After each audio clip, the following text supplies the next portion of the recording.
칠흑 같은 어둠이 깔린 연회장 수백 개의 크리스탈 샹들리에가 빛을 발하고 있었지만 그 빛은 축복이 아닌 차가운 감시의 눈빛처럼 느껴졌다. 하객들의 얼굴에는 진심 어린 축하 대신 의례적인 미소와 호기심, 그리고 약간의 경멸이 뒤섞여 있었다. 오늘 이 자리의 주인공 이서연은 순백의 웨딩드레스를 입고 있었지만 그것은 신부의 설렘이 아닌 값비싼 재물의 낙인처럼 보였다. 그녀의 곁에는 신랑인 강지혁 JS그룹의 법적 회장이 앉아 있었다. 그는 최고급 턱시도를 입었지만 휠체어에 깊숙이 파묻힌 채 미동도 하지 않았다. 이 결혼은 처음부터 철저한 거래였다. 서연의 아버지가 운영하던 중견기업이 부도 직전에 몰렸을 때 JS그룹의 현 실세인 강민석 부회장이 구원의 손길을 내밀었다. 그 대가는 가혹했다. 그의 유일한 조카이자 식물인간이나 다름없는 회장 강지혁과의 정략 결혼. 강민석은 자신의 완벽한 꼭두각시가 될 배경은 깨끗하지만 힘은 없는 여자가 필요했다. 그리고 몰락 직전의 이서연은 그 조건에 완벽하게 부합했다. 서연은 억지로 입꼬리를 당겨 미소를 지었지만 그녀의 잿빛 눈동자는 텅 비어 있었다. 그녀는 아버지를 구하기 위해 자신의 삶을 통째로 내던졌다. 연회장의 웅장한 음악 소리도 사람들의 속삭임도 그녀의 귀에는 멀게만 들렸다. 그녀의 시선은 잠시 옆에 앉은 남자에게 향했다. 강지혁, 5년 전 유망한 경영 후계자였던 그는 의문의 추락 사고로 두 다리와 목소리를 잃었다. 언론은 그를 비운의 황태자라 불렀지만 재계에서는 그를 살아있는 유령이라 칭했다. 강민석 부회장이 만족스러운 미소를 지으며 단상에 올랐다. 그는 두 사람의 결혼을 축복하는 척하며 사실상 JS그룹에 대한 자신의 통제력을 과시했다. 지혁이가 비록 몸은 불편하지만 이렇게 아름다운 신부를 맞이하게 되어 숙부로서 기쁩니다. 이제 서연 양이 지혁이의 곁을 지키며 그룹의 안주인 역할을 훌륭히 해낼 것이라 믿습니다. 그의 말은 서연에게 너는 이제 내 감시에 있는 인형일 뿐이다라는 경고처럼 들렸다. 기나긴 예식이 끝나고 서연은 휠체어를 탄 지혁과 함께 하객들의 배웅을 받으며 웨딩카에 올랐다. 차가 매끄럽게 출발하자마자 방금 전까지 그녀를 짓누르던 소음이 거짓말처럼 사라졌다. 차 안에는 무거운 침묵만이 감돌았다. 서연은 흑잇 지역을 바라보았다. 그는 여전히 창밖을 응시하고 있었지만 그의 눈동자는 초점을 잃은 듯 공허했다. 정말 아무것도 느끼지 못하는 걸까? 아니면 이 모든 것을 체념한 걸까? 차는 서울 외곽의 거대한 저택으로 향했다. 유영원이라 불리는 강씨 일가의 본가였다. 이름과 달리 그곳은 영혼을 가두는 감옥처럼 느껴졌다. 높은 담장과 빽빽한 나무들로 둘러싸인 저택은 외부 세계와 완벽하게 차단되어 있었다. 차가 멈추고 문이 열리자 도열한 사용인들이 일제히 고개를 숙였다. 그들의 표정 역시 연회장의 하객들처럼 무감각했다.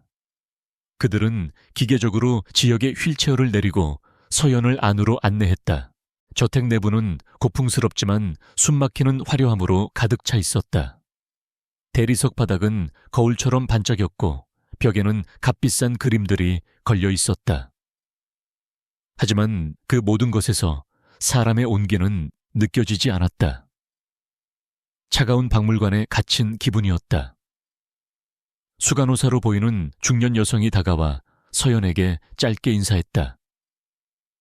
사모님, 저는 회장님의 간병을 총괄하는 박 비서입니다. 회장님의 침실은 2층 동관 끝에 있습니다. 사모님의 방은 그 옆입니다. 그녀는 부부임에도 불구하고 방이 따로 배정되었다는 사실에 잠시 놀랐지만 이내 그것이 당연한 일임을 깨달았다. 이 결혼은 쇼에 불과했다.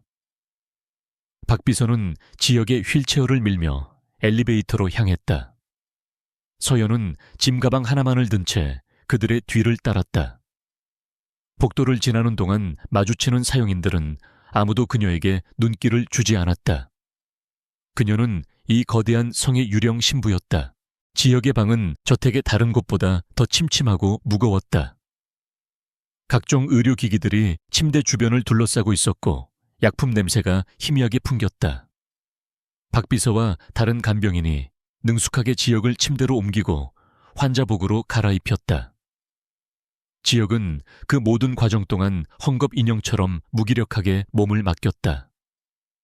그의 눈은 천장의 한 점을 응시하고 있었다. 서연은 그 모습에 가슴 한구석이 서늘해지는 것을 느꼈다. 저것이 자신의 미래일까? 사모님의 방은 이쪽입니다. 박 비서가 옆방의 문을 열었다. 지역의 방만큼이나 넓었지만 가구들은 최소한으로 배치되어 있었고 온통 회색빛이었다. 마치 호텔 방처럼 개성 없고 쌀쌀맞았다. 필요한 것이 있으시면 내 손으로 연락 주십시오. 회장님은 안정이 필요하시니 오늘 밤은 이만 쉬시는 것이 좋겠습니다. 박 비서의 말은 정중했지만 거절할 수 없는 명령이었다. 그녀는 서연에게 이곳의 규칙을 각인시키고 있었다. 문이 닫히고 서연은 방 한가운데 홀로 남겨졌다. 그녀는 힘없이 침대 가장자리에 걸터 앉았다. 수천만 원짜리 웨딩드레스가 구겨졌지만 상관없었다. 그녀는 드레스의 지퍼를 내리려 애썼지만 등 뒤로 손이 닿지 않았다. 혼자서는 벗을 수도 없는 이 굴레. 눈물이 핑 돌았지만 서연은 입술을 깨물며 참아냈다. 우는 것은 사치였다. 그녀는 살아남아야 했다. 어떻게든 이 지옥 같은 곳에서 버텨내고 아버지를 구하고 자신의 삶을 되찾아야 했다. 얼마나 지났을까? 자정이 가까워 오는 시간, 서연은 간신히 드레스를 벗어던지고 샤워를 마친 뒤 실크 가운을 걸쳤다. 피로가 몰려왔지만 잠은 오지 않았다. 그녀는 창가로 다가가 두꺼운 커튼을 살짝 젖혔다. 창밖으로는 잘 가꾸어진 정원이 보였지만 그 너머로는 높은 담장뿐이었다. 완벽한 감옥. 그때였다. 무언가 이상한 낌새를 느낀 것은 정원의 그림자가 미세하게 움직인 것 같았다. 하지만 다시 보니 아무것도 없었다. 신경이 예민해진 탓이겠지. 서연은 커튼을 닫고 침대로 돌아왔다. 하지만 불안감은 쉽게 가시지 않았다. 벽 하나를 사이에 둔 옆방 그녀의 남편이 있을 그 방에서는 아무런 소리도 들리지 않았다. 죽은 듯한 고요함. 그것이 이 저택의 본질이었다. 서연은 눈을 감았다. 잠들어야 했다. 내일부터는 전쟁의 시작이었다. 강민석 그리고 이 거대한 저택과 싸워야 할 기나긴 전쟁. 깊은 밤 서연이 얕은 잠에 빠져들었을 때였다. 그녀는 본능적으로 누군가의 시선을 느꼈다. 소름이 돋아 눈을 떴지만 방 안은 칠흑같이 어두웠다. 아무도 없었다. 하지만 그 느낌은 너무도 생생했다. 마치 누군가가 자신을 꿰뚫어 보는 듯한 차갑고 날카로운 시선. 그녀는 심장이 거칠게 뛰는 것을 느끼며 몸을 일으켰다. 방문은 잠겨 있었다. 창문도 닫혀 있었다. 환각이었을까? 서연은 마른 침을 삼키며 다시 누웠다. 하지만 그날 밤 그녀는 더 이상 잠들지 못했다. 알 수 없는 긴장감이 방 안을 맴돌았다. 그리고 벽 너머 강지혁의 방에서도 여전히 아무 소리도 들리지 않았다. 그 적막함이 오히려 더 큰 공포로 다가왔다. 신혼 첫날 밤은 그렇게 보이지 않는 감시와 숨막히는 정적 속에서 흘러가고 있었다. 그녀는 아직 몰랐다. 자신이 발을 들인 이 지옥의 심연이 얼마나 깊은지, 그리고 그 중심에 있는 남자가 어떤 비밀을 숨기고 있는지. 다음날 아침 서연은 정해진 시간에 눈을 떴다. 밤새 한숨도 못 잤지만 정신은 오히려 또렷했다. 그녀는 간밤의 스산한 느낌을 애써 떨쳐내며 욕실로 향했다. 이곳에서 살아남으려면 약한 모습을 보여서는 안 됐다. 그녀는 옷장에서 가장 단정하지만 값비싸 보이는 원피스를 골라 입었다. 강민석이 원했던 우아하지만 순종적인 안주인의 모습이었다. 적어도 지금은 그의 시나리오대로 움직여주는 척해야 했다. 아침 식사는 1층의 거대한 다이닝룸에서 이루어졌다. 긴 테이블의 상석에는 이미 강민석이 앉아 있었다. 그는 신문을 읽으며 여유롭게 커피를 마시고 있었다. 서연이 들어서자 그는 신문에서 눈을 떼고 만족스러운 미소를 지었다. 새아기 잘 잤나? 어젯밤 우리 지혁이가 불편하게 하지는 않았고. 그의 말에는 노골적인 조롱이 담겨 있었다. 그는 지혁이 아무것도 할 수 없다는 것을 잘 알고 있었다. 서연은 희미하게 미소 지으며 고개를 숙였다. 염려해 주신 덕분에 편히 쉬었습니다, 아버님. 그녀는 강민석을 아버님이라 부르며 며느리로서의 역할을 시작했다. 강민석은 그녀의 수능적인 태도에 흡족해했다. 그때 휠체어를 탄 지혁이 박비서에 의해 테이블로 밀려왔다. 그는 여전히 초점 없는 눈으로 허공을 응시하고 있었다. 사용인들이 그의 앞에 죽과 주스를 놓았지만 그는 숟가락 하나 들지 못했다. 박비서가 기계적으로 그의 입에 죽을 떠넣기 시작했다. 서연은 차마 그 광경을 정면으로 바라볼 수 없었다. 한때 JS그룹을 이끌 제목으로 불렸던 남자의 처참한 현재였다. 강민석은 그 모습을 보며 오히려 즐기는 듯 했다. 많이 먹어라, 지혁아. 그래야 건강하지. 안 그런가, 새아가. 그는 서연에게 동의를 구하며 자신의 권력을 확인했다. 서연은 그저 묵묵히 자신의 접시만 내려다보았다. 이 집안의 권력 구조는 명확했다. 강민석이 포식자였고 지역과 자신은 먹잇감이었다. 식사 후 강민석은 서연을 자신의 서재로 불렀다. 서재는 저택에서 유일하게 현대적이고 실용적으로 꾸며져 있었다. 그의 진정한 집무실이었다. 네가 재무분석과 데이터 보안 쪽에 재능이 있다고 들었다. 강민석이 본론을 꺼냈다. 네 아비 회사를 살려주는 조건으로 널 데려왔지만 공짜는 없는 법이지. 넌 그저 지역이 병수발이나 하라고 데려온 게 아니야. 그는 서연에게 JS그룹의 몇 가지 재무 자료를 내밀었다. 이건 자회사들의 분기 보고서다. 검토해보고 불필요한 부분이 없는지 정리해서 보고해. 그것은 명백한 테스트였다. 그녀의 능력을 확인하고 동시에 그녀를 자신의 공범으로 만들려는 속셈이었다.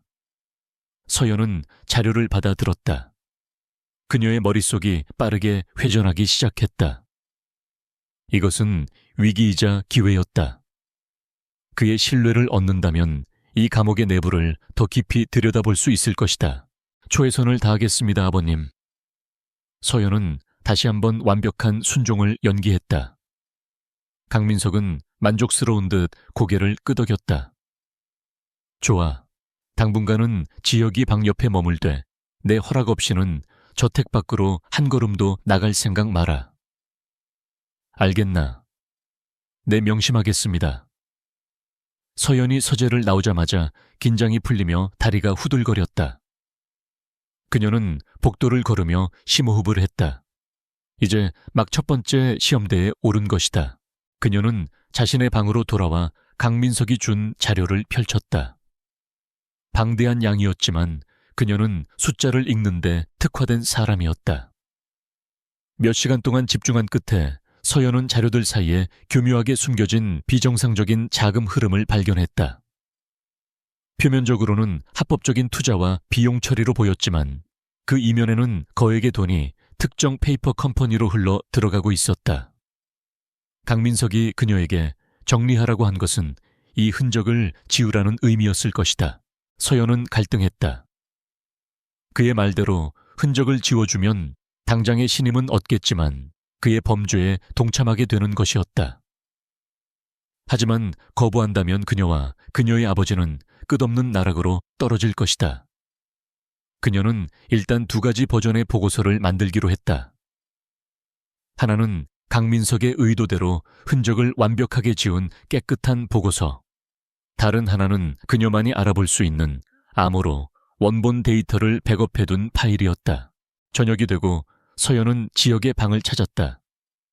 아내로서의 의무를 다하는 척이라도 해야 했다. 박 비서는 여전히 무표정한 얼굴로 그녀를 맞았다. 회장님은 주무실 시간입니다. 잠깐 얼굴만 보고 가겠습니다. 서연은 방 안으로 들어섰다. 지역은 침대에 누워 눈을 감고 있었다. 평온해 보이는 얼굴이었지만 그의 굳게 닫힌 입술과 미세하게 떨리는 속눈썹에서 서연은 알 수 없는 긴장감을 읽었다. 그녀는 침대 옆 의자에 조용히 앉았다. 박 비서는 감시하듯 문가에 서 있었다.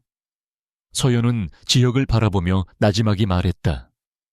오늘 아버님을 뵈었어요. 회사 일을 조금 도와드리기로 했습니다. 그녀의 말에 지역의 눈썹이 꿈틀한 것 같았지만 착각일 수도 있었다. 서연은 계속 말했다. 당신이 어떤 기분일지 상상조차 안 되네요.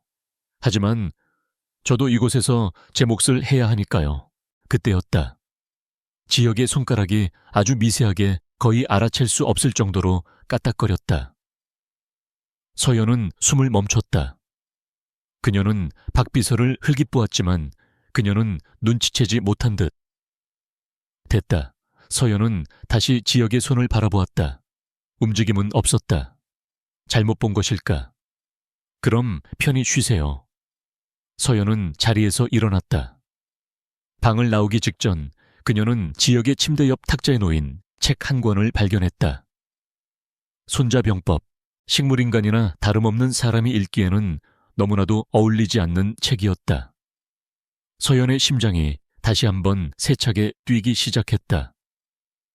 어젯밤의 그 시선, 방금 전의 손가락 움직임, 그리고 이 책. 모든 것이 우연일까? 아니면 이 거대한 저택에는 그녀가 상상하지 못한 더 끔찍한 비밀이 숨겨져 있는 것일까? 그녀는 자신의 방으로 돌아와 문을 잠갔다. 신혼 첫날 밤에 느꼈던 그 시선이 단순한 환각이 아니었음을 직감했다. 이서연의 감옥살이는 다음 날 아침부터 본격적으로 시작되었다. 그녀의 모든 움직임은 보이지 않는 눈들에 의해 철저히 감시당했다. 박 비서를 필두로 한 사용인들은 그녀를 사모님이라 불렀지만 그들의 눈빛에는 존경심 대신 차가운 의무감만이 서려 있었다. 그들은 서연의 식사 시간 동선, 심지어는 통화 내용까지 파악하여 강민석에게 보고하는 듯 했다. 그녀는 이 거대한 저택 안의 인형이었고 강민석은 그 인형을 조종하는 유일한 손이었다. 서연은 강민석의 서재에서 받은 자료를 분석한 보고서를 들고 그를 찾아갔다. 그녀는 밤새 고민한 끝에 그의 의도대로 깨끗하게 정리된 보고서를 제출하기로 결정했다. 아직은 그의 신뢰를 얻는 것이 급선무였다. 아버님 요청하신 자료 검토 마쳤습니다. 그녀는 의도적으로 몇 가지 사소한 문제점들을 부풀리고 정작 핵심적인 비자금의 흐름은 효율적인 자산 운용으로 포장했다.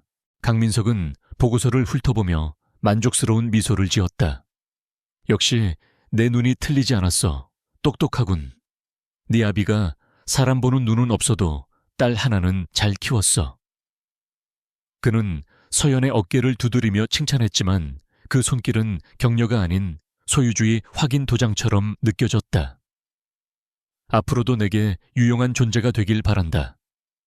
JS그룹의 안주인 자리는 그저 앉아있는 자리가 아니야. 그의 말은 명백했다. 서연은 이제 그의 사업적 도구로도 활용될 터였다. 그는 서연에게 추가적인 업무를 지시했다.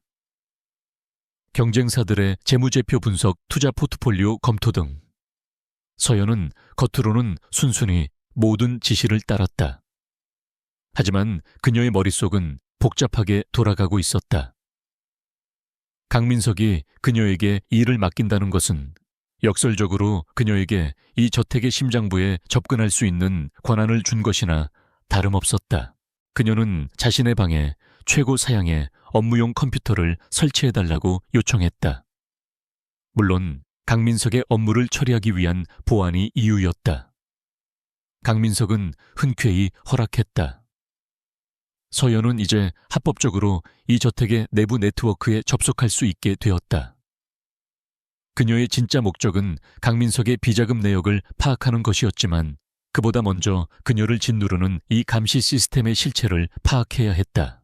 하루 일과 중 서연에게 주어진 유일한 의무는 남편 강지혁의 방을 방문하는 것이었다. 물론 이 역시 박 비서의 철저한 감시하에 이루어졌다. 회장님, 사모님 오셨습니다. 박 비서가 기계적인 목소리로 말하면 서연은 어제와 똑같이 침대에 누워있는 지혁에게 다가갔다. 그는 여전히 미동도 없었다. 서연은 그의 침대 옆에 앉아 형식적인 안부를 물었다. 오늘 기분은 어떠세요? 날씨가 좋네요. 지혁은 대답이 없었다. 서연의 시선은 다시 한번 침대 옆 탁자로 향했다. 어제 보았던 손자병법이 여전히 그 자리에 있었다. 그런데 무언가 달랐다. 어제는 분명 책갈피가 꽂혀 있지 않았는데 오늘은 붉은색 실 책갈피가 책의 중간쯤에 끼워져 있었다. 서연은 심장이 내려앉는 것을 느꼈다. 그녀는 박 비서의 눈치를 살피며 아무렇지 않은 척 물었다. 이 책 누가 읽어주기라도 하나요? 박 비서는 서연의 질문에 잠시 경직된 듯 했으나 이내 무표정한 얼굴로 대답했다. 아닙니다. 회장님께서 쓰러지시기 전에 아끼시던 책이라 그냥 둔 것뿐입니다. 거짓말이었다. 서연은 직감했다. 책갈피의 위치는 명백히 누군가가 책을 읽고 있다는 증거였다.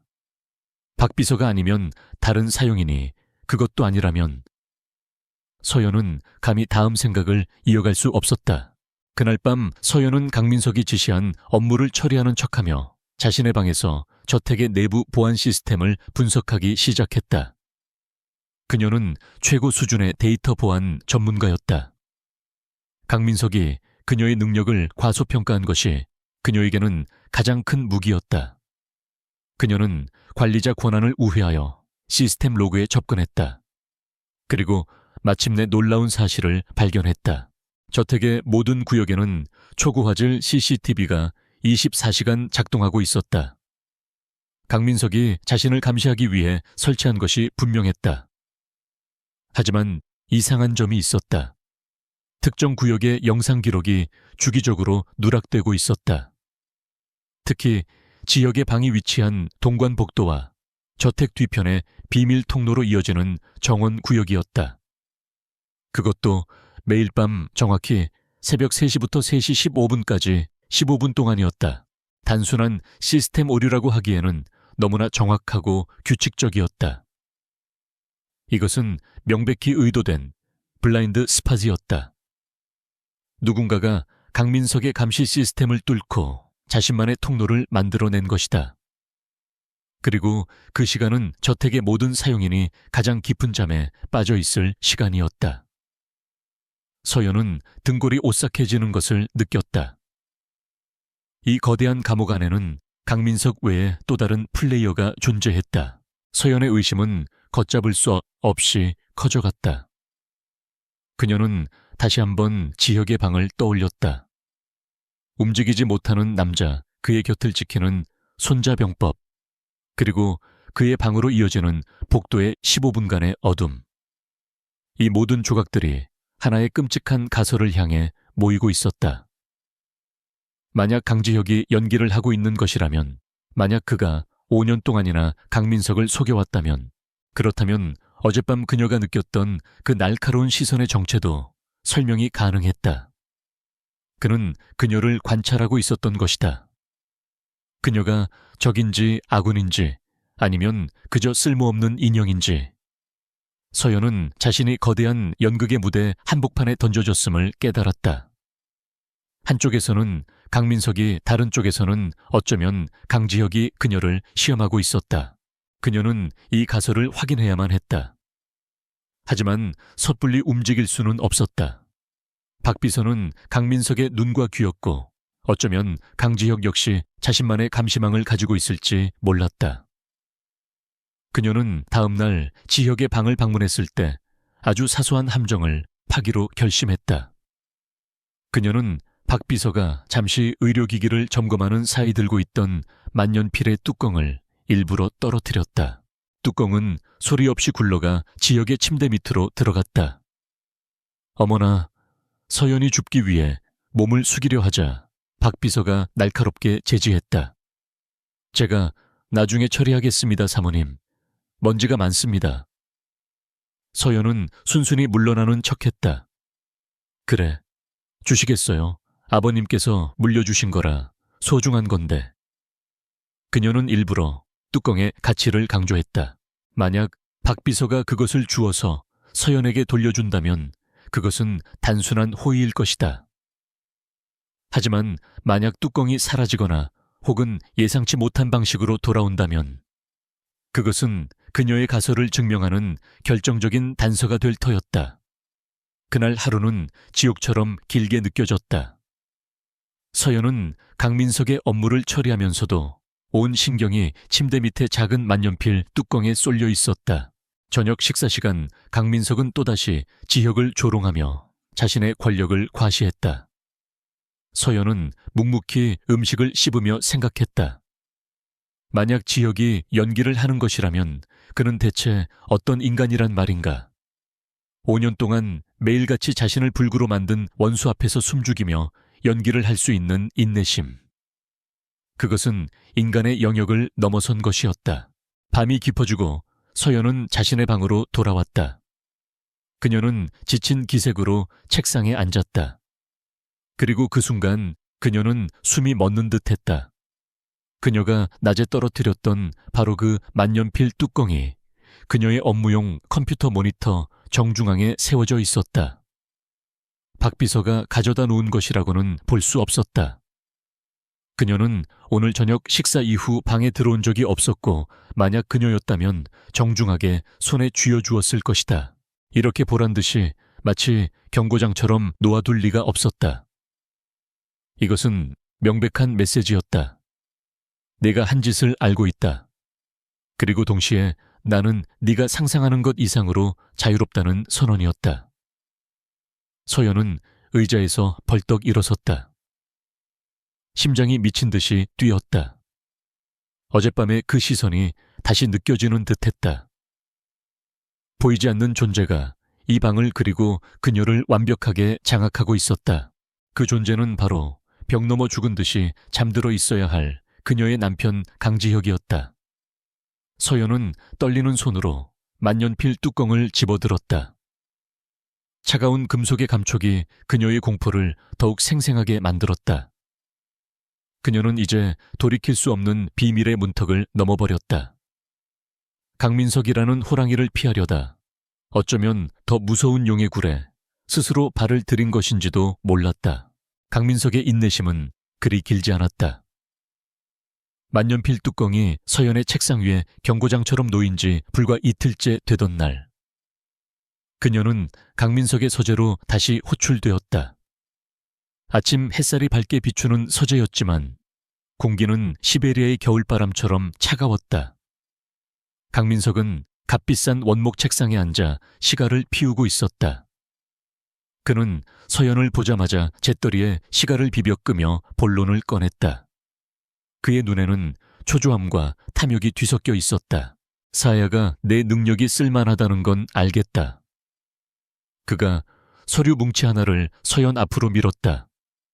하지만 진짜 네가 내 사람이라는 걸 증명할 시간이 왔다.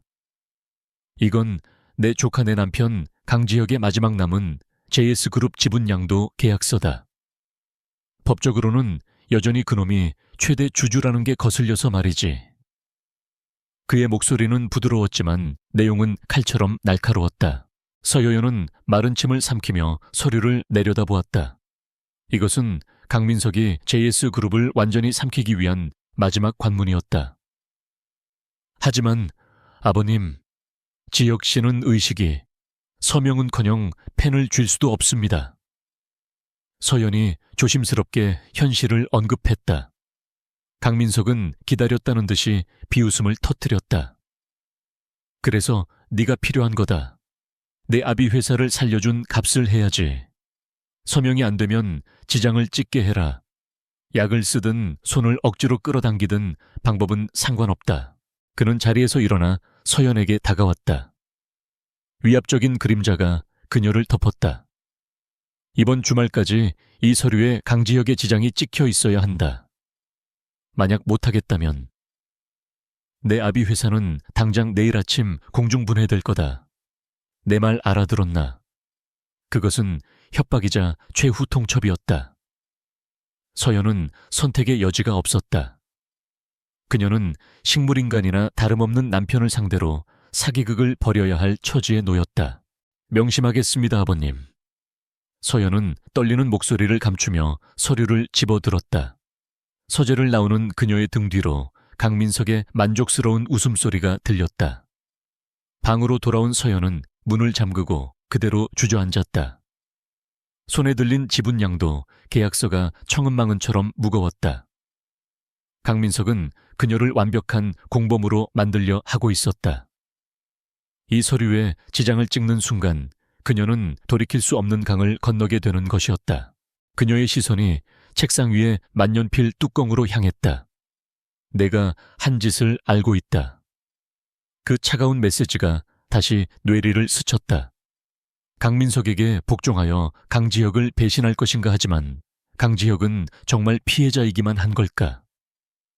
만년필 뚜껑과 손자병법의 책갈피는 그가 단순한 식물인간이 아님을 강력하게 시사하고 있었다.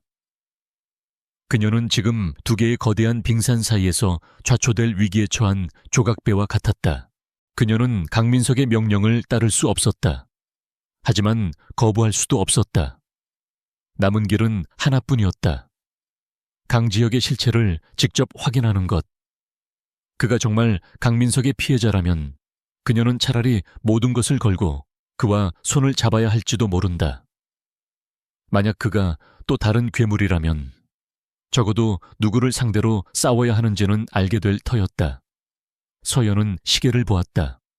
밤 11시, 결전의 시간은 다가오고 있었다. 그녀는 컴퓨터를 켜고 다시 한번 보안 시스템 로그를 확인했다. 새벽 3시부터 3시 15분. 동관복도와 후원의 카메라가 꺼지는 시간. 그녀는 그 15분 동안 모든 것을 걸어야 했다. 서연은 숨을 죽이고 시간을 기다렸다. 자정이 넘고 저택 전체가 깊은 잠에 빠져들었다. 사용인들의 발소리도 바람소리도 들리지 않는 완벽한 정적. 새벽 2시 55분.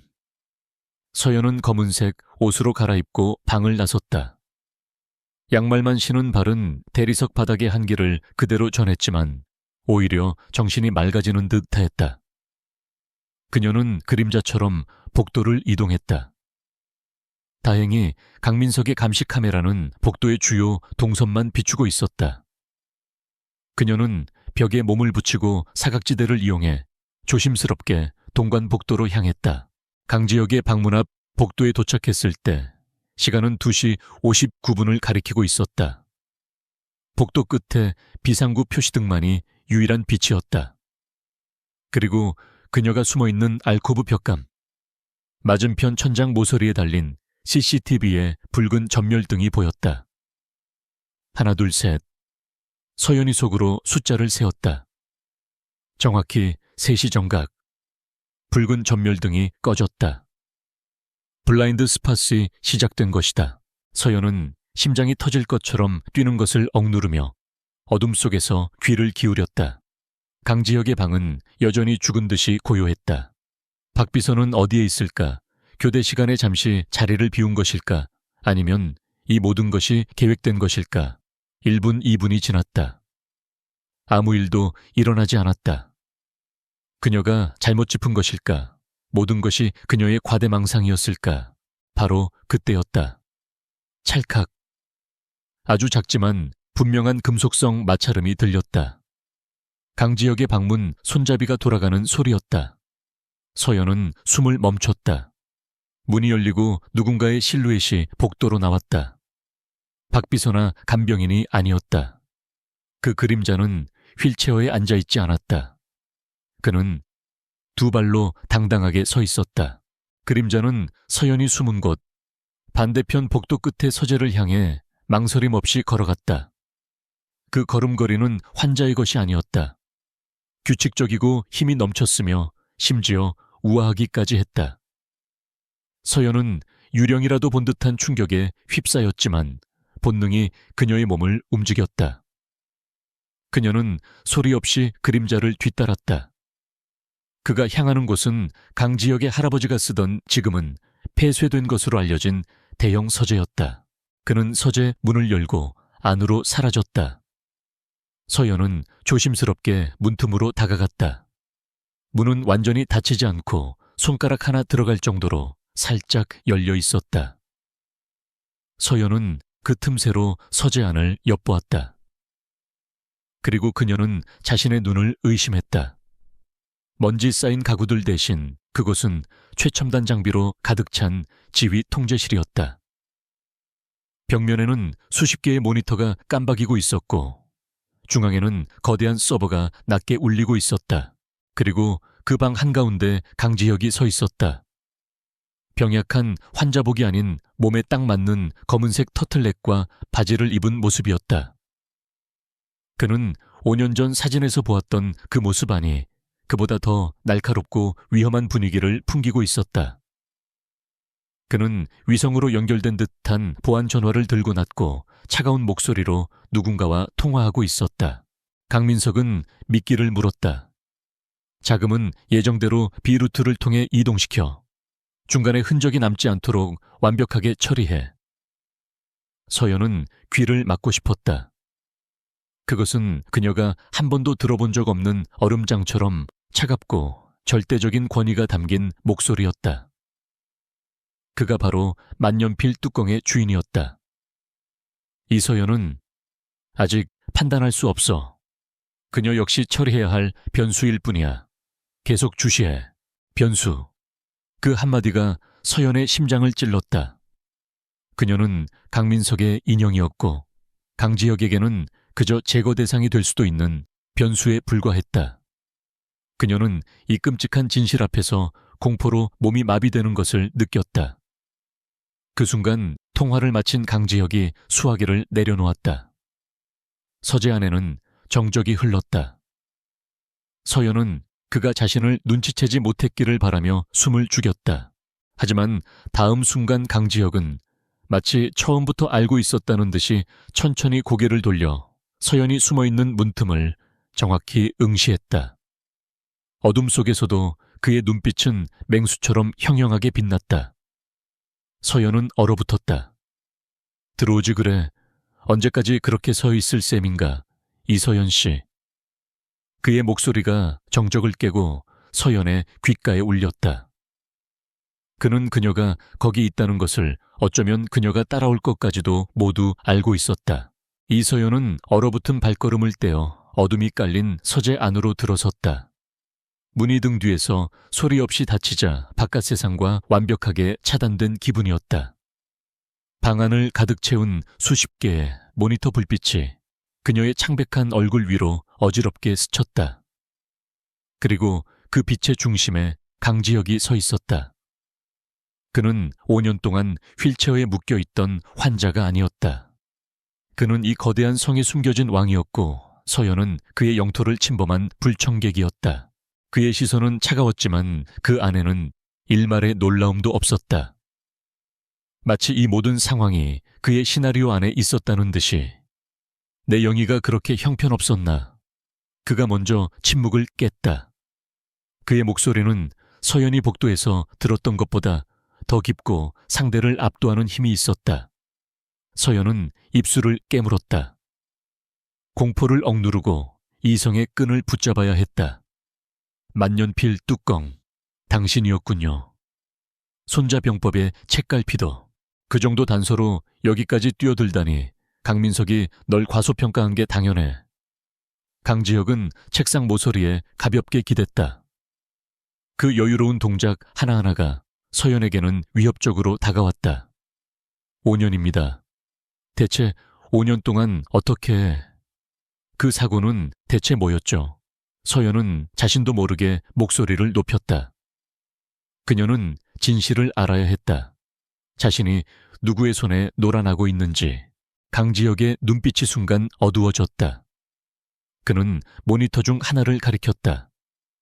화면에는 5년 전 뉴스 화면이 재생되고 있었다. 빗길에 미끄러져 절벽으로 추락한 고급 세단. JS그룹 후계자 강지혁 중퇴. 사고가 아니었어. 완벽하게 계획된 살인 미수였지. 그의 목소리에 증오가 서렸다. 숙부 강민석이 내 차의 브레이크와 조향장치에 손을 댔다. 그는 내가 아버지에게서 그룹 경영권을 물려받기 직전에 나를 제거하려 했어. 서연은 숨을 삼켰다. 소문으로만 떠돌던 암투가 실체로 다가왔다. 하지만 당신은 살아남았죠. 천운이었지. 차는 폭발했지만 나는 그 직전에 강물로 튕겨나갔다. 며칠 후 하류에서 발견되었을 때 나는 거의 죽어 있었어. 강민석은 내가 살아있다는 소식에 병원까지 찾아와 내 호흡기를 떼어놓으려 했지. 강지혁은 마치 남의 이야기라도 하듯 담담하게 말했다. 그 담담함이 오히려 더 소름 끼쳤다. 그때 깨달았다. 그놈이 권력을 잡고 있는 한 강지혁은 전 살아있을 수 없다는 걸. 그래서 나는 죽기로 결심했다. 의식불명의 식물인간. 두 다리와 목소리를 잃은 완벽한 무기력자. 그것만이 강민석의 감시에서 벗어나 살아남을 수 있는 유일한 방법이었어. 5년, 한 인간이 자신의 모든 것을 숨기고 원수의 발밑에서 복수를 계획한 시간. 서연은 눈앞의 남자가 인간이라기보다 복수의 화신처럼 느껴졌다. 박 비서는 저택의 사용인들은 전부 당신 사람인가요? 서연이 물었다. 강지혁은 고개를 저었다. 아니, 박 비서는 강민석의 눈과 귀다. 저택의 대부분이 그렇지. 내 사람은 극소수 그림자처럼 움직이며 이 통제실을 구축했다. 5년 동안 나는 이 침대 위에서 강민석의 모든 범죄를 지켜보고 있었어. 그가 JS그룹을 이용해 어떻게 돈을 세탁하고 불법적인 거래를 하는지 전부. 그의 말이 끝나자마자 서연은 자신이 들고 온 지분양도 계약서를 떠올렸다. 강민석이 그녀에게 내민 덧. 강민석이 제게 당신의 지장을 받아오라고 했습니다. 이번 주말까지. 강지혁의 입가에 냉소가 어렸다. 알고 있어. 그가 널 며느리로 들인 이유가 그것뿐이라고 생각했나. 그는 자신의 마지막 걸림돌을 내 손으로 치우게 만들고 널 완벽한 공범으로 만들 생각이었지. 그는 서연에게 다가왔다. 두 사람 사이의 거리가 한 뼘도 채 되지 않았다. 서연은 그의 눈을 피하지 않았다. 강민석은 단순히 그룹을 차지하려는 게 아니야. 그는 JS그룹의 첨단 기술과 물류망을 이용해 국제 범죄 조직과 손을 잡았다. 대규모 불법 자금 세탁 금지된 군사기술 밀매까지. 그가 내게 넘긴 정리하라는 자료는 빙산의 일각에 불과해 충격적인 진실이었다. 이것은 단순한 재벌가의 암투가 아니었다. 거대한 범죄의 소용돌이 한복판에 그녀가 서 있었다. 그가 지분 양도를 서두르는 건 모든 것을 현금화하고 해외로 도피할 준비를 하고 있기 때문이다. 그가 성공하면 너와 내 아버지는 가장 먼저 제거될 거야. 모든 죄를 뒤집어 쓴 채로. 강지혁의 말이 비수처럼 서연의 가슴에 박혔다. 그녀는 강민석의 소나귀에서도 강지혁의 계획에서도 벗어날 수 없는 체스판 위의 말이었다. 하지만 강지혁은 그녀에게 다른 선택지를 제시했다. 이서연 씨, 당신에게는 강민석에게 없는 두 가지가 있어. 그의 신임, 그리고 내 머릿속에 든 데이터 분석 능력. 그가 모니터 하나를 돌려 그녀에게 보여주었다. 복잡한 방화벽과 암호화 시스템으로 보호받는 개인 서버의 구조도였다. 이건 강민석의 블랙 레드저다. 내가 5년간 접근하지 못한 유일한 곳. 그의 모든 범죄 증거와 비자금 계좌가 이 안에 있어. 난 외부에서 그의 자금줄을 압박하고 있지만 결정적인 증거가 필요해. 그가 서연을 정면으로 응시했다. 그의 눈은 더 이상 차갑지 않았다. 대신 뜨거운 불꽃이 타오르고 있었다. 강민석의 시스템에 침투해 이 블랙 레드저를 내 손에 넣어줘. 이것은 제안이었다. 위험하지만 유일한 탈출구가 될 수 있는. 제가 왜 당신을 믿어야 하죠?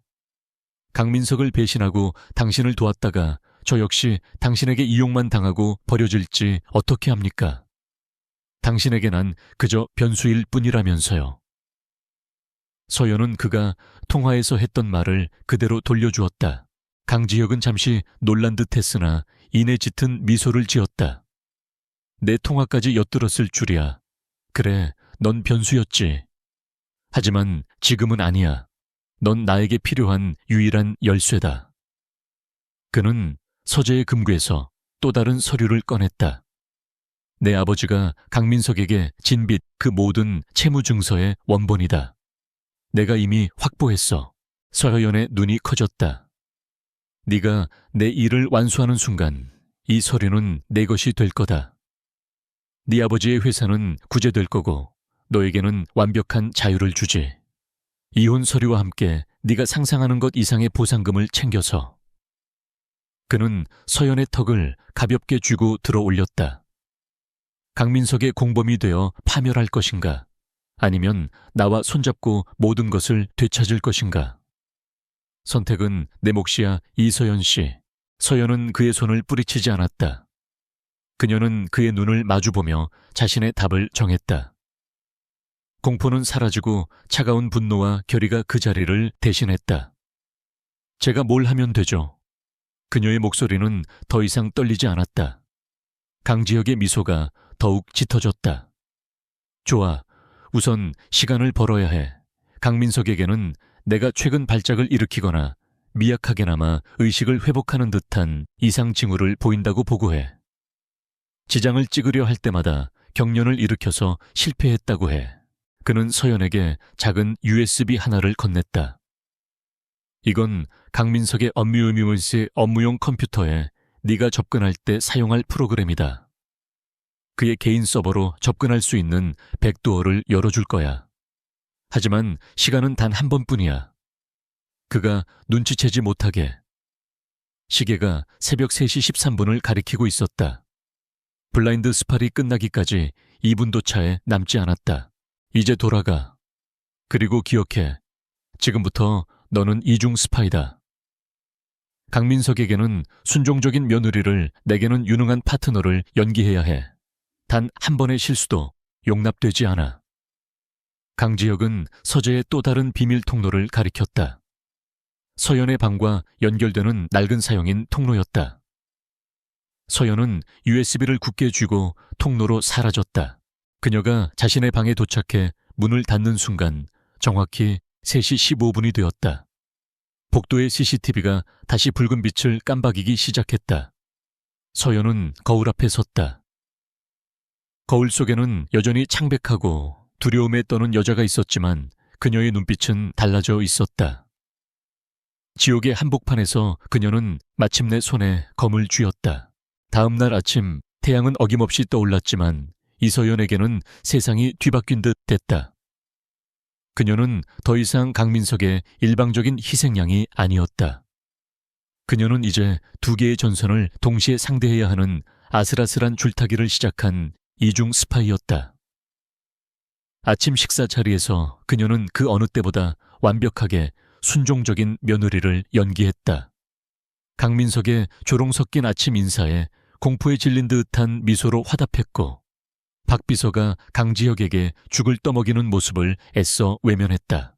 하지만 그녀의 눈은 강지혁의 미세한 반응을 놓치지 않았다.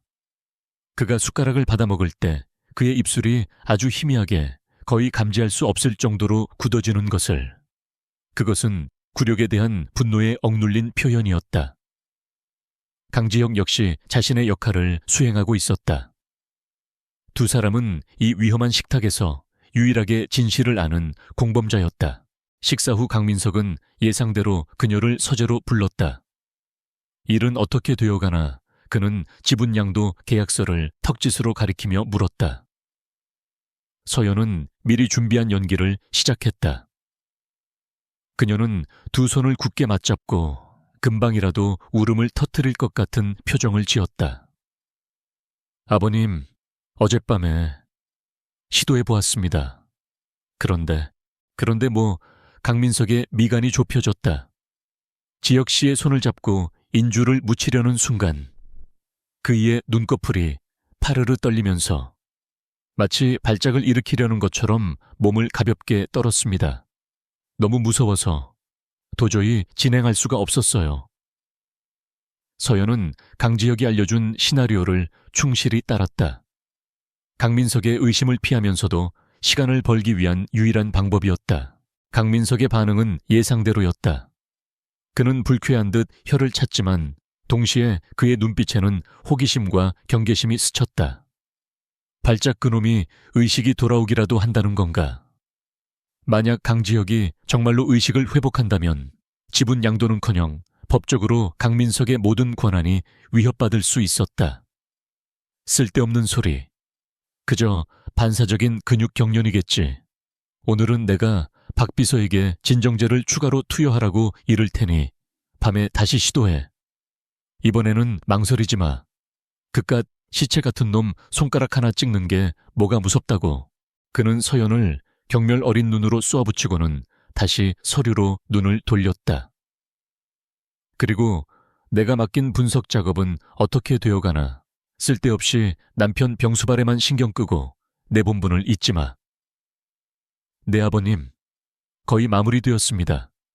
오늘 중으로 보고서 올리겠습니다. 서연은 안도의 한숨을 내쉬며 서재를 빠져나왔다. 일단 첫 번째 고비는 넘겼다. 그녀는 자신의 방으로 돌아와 강민석이 제공한 최고 사양의 컴퓨터 앞에 앉았다. 겉으로는 강민석의 지시대로 경쟁사 재무 분석을 하는 척했지만 그녀의 손가락은 보이지 않는 전쟁을 치르고 있었다. 그녀는 강지혁이 준 USB를 바로 연결하지 않았다. 그것은 너무 위험한 행동이었다.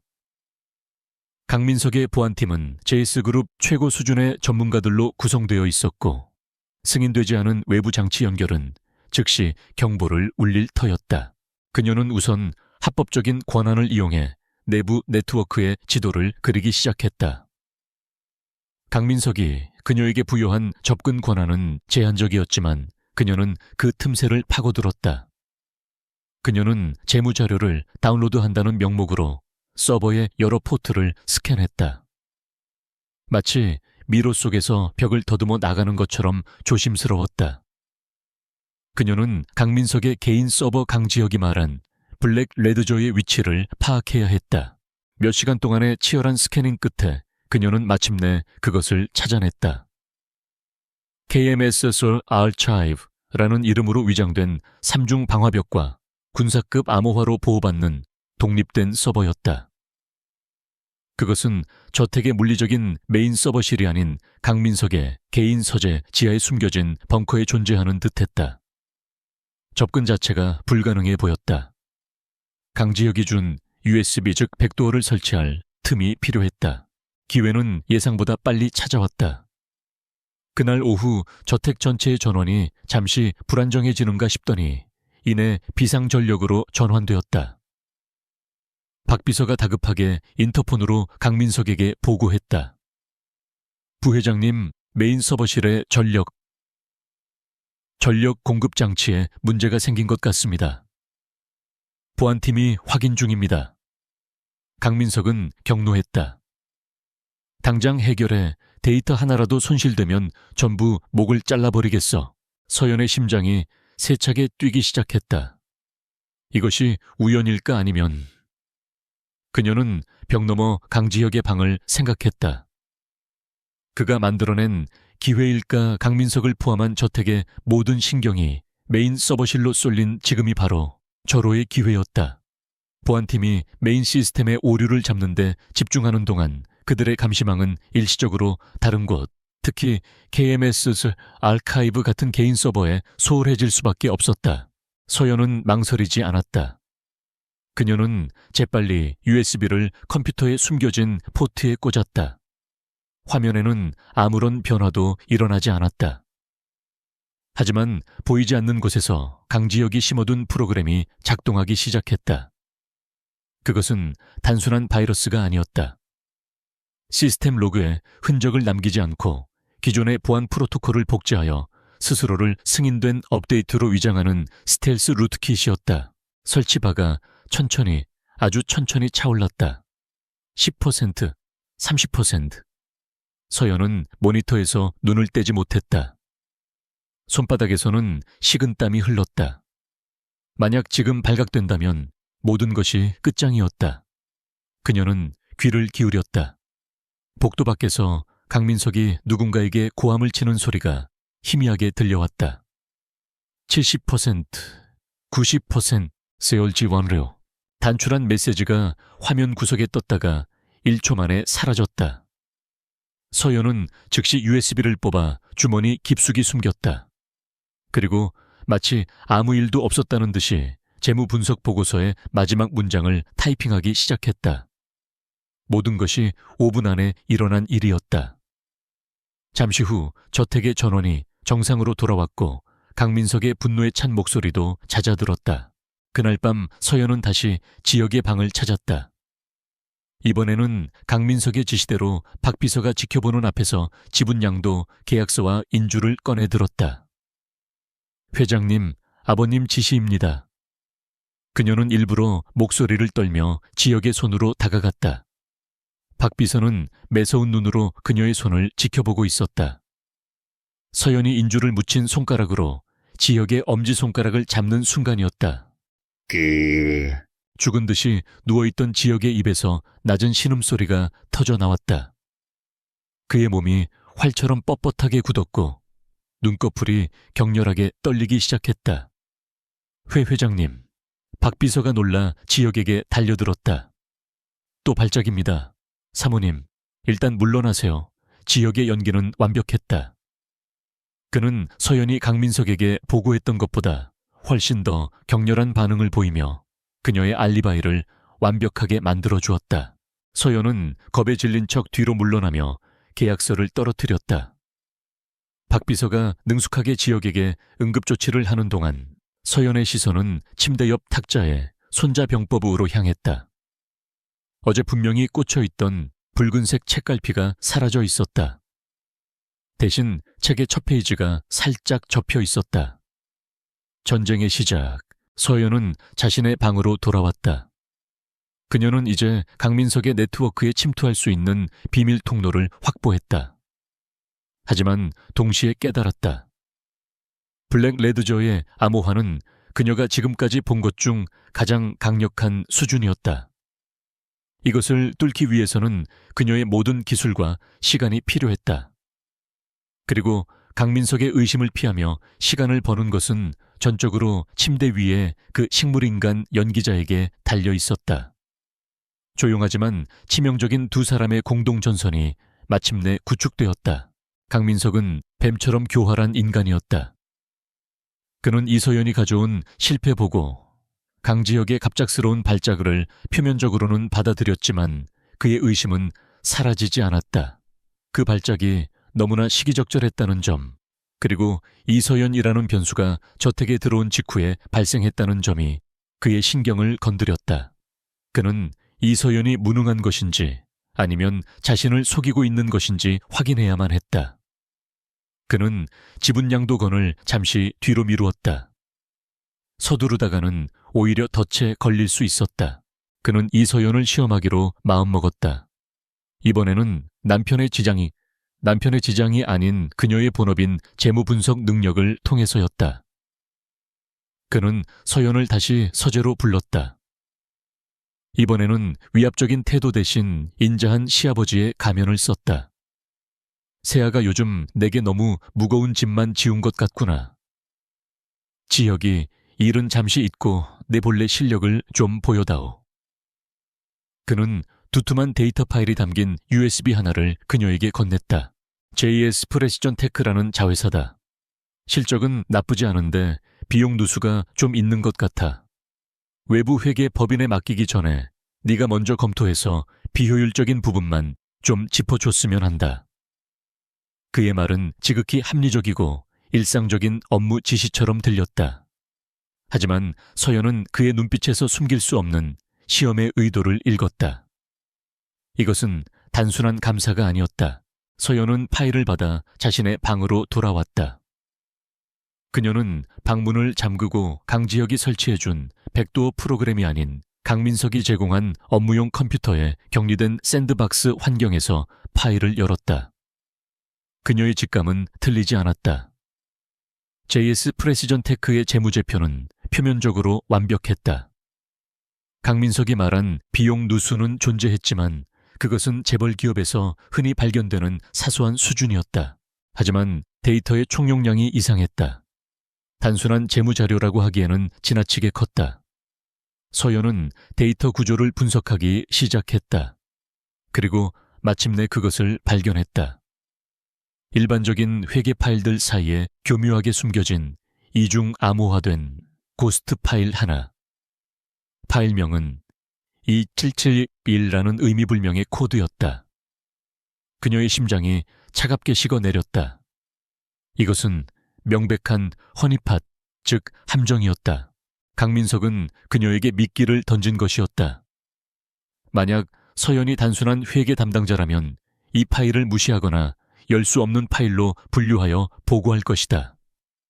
하지만 만약 그녀가 호기심을 이기지 못하거나 혹은 다른 꿍꿍이가 있어 이 암호화된 파일을 해독하려 시도하는 순간 그것은 즉시 강민석에게 연결된 사일런트 알람을 울리게 될 터였다. 그는 서연이 어디까지 볼 수 있는 인간인지 시험하고 있었다. 서연은 모니터 앞에서 몇 시간 동안 꼼짝도 하지 않았다. 그녀는 지금 절체절명의 기로에 서 있었다. 이 함정을 어떻게 처리해야 하는가? 무시하고 넘어가면 강민석의 의심을 피할 수는 있겠지만 어쩌면 그는 그녀를 쓸모없지만 안전한 인형으로 판단하고 다른 방식으로 압박해올지 몰랐다. 반대로 파일에 접근을 시도하는 것은 자살 행위였다. 그녀는 제3의 길을 선택해야 했다. 강민석이 원하는 답을 주면서도 자신의 의도는 숨기는 것. 그러기 위해서는 이 2771 파일이 정확히 어떤 종류의 알람을 울리는지 알아야 했다. 그녀는 강지혁이 심어둔 백도어를 사용할 때가 왔음을 직감했다. 하지만 KMSSR 아르카이브가 아닌 저택의 보안 시스템 로그 서버로 우후에 접속했다. 그녀의 목적은 강민석의 개인 서버가 아니었다. 그녀는 자신이 받은 USB의 로그 기록과 이 771 파일에 연결된 네트워크 트리거를 추적했다. 그녀의 손가락이 키보드 위에서 춤을 추듯 움직였다. 몇 분간의 숨막히는 추적 끝에 그녀는 알람 프로토콜의 실체를 파악했다. 그것은 단순한 접근 시도 알람이 아니었다. 특정 암호 해독 프로그램을 실행할 경우에만 작동하며 동시에 접근자의 IP와 사용된 툴을 강민석의 개인 단말기로 전송하는 고도로 지능적인 덫이었다. 이런 것까지 심어둘 줄이야. 서연은 혀를 내둘렀다. 강민석은 그녀를 꽤 깊이 의심하고 있었다. 이제 답은 정해졌다. 그녀는 강민석의 기대를 정확하게 충족시켜야 했다. 그녀는 JS 프레시전 테크의 재무제표를 다시 열었다.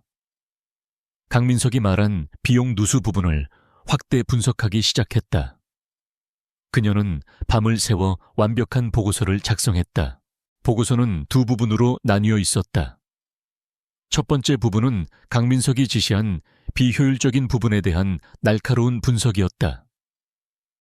공급망의 중복 투자, 불필요한 인력 배치, 과도한 접대비 등 이것만으로도 그녀의 유능함을 증명하기에 충분했다. 그리고 보고서의 마지막 특이사항을 안에 그녀는 함정에 대한 언급을 교묘하게 삽입했다. 그녀는 이렇게 썼다.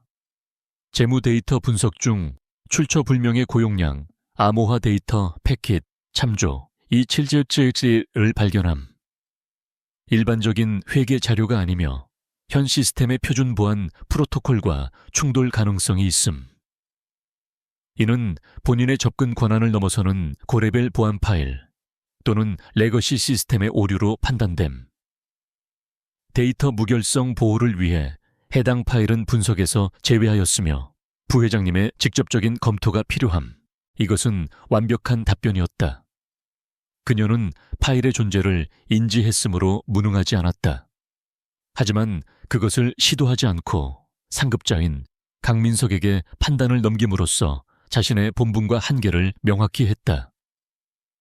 그녀는 자신이 호기심 많은 해커가 아니라 충실한 부하 직원임을 연기한 것이다. 다음 날 아침 그녀는 보고서를 들고 강민석의 서재로 향했다.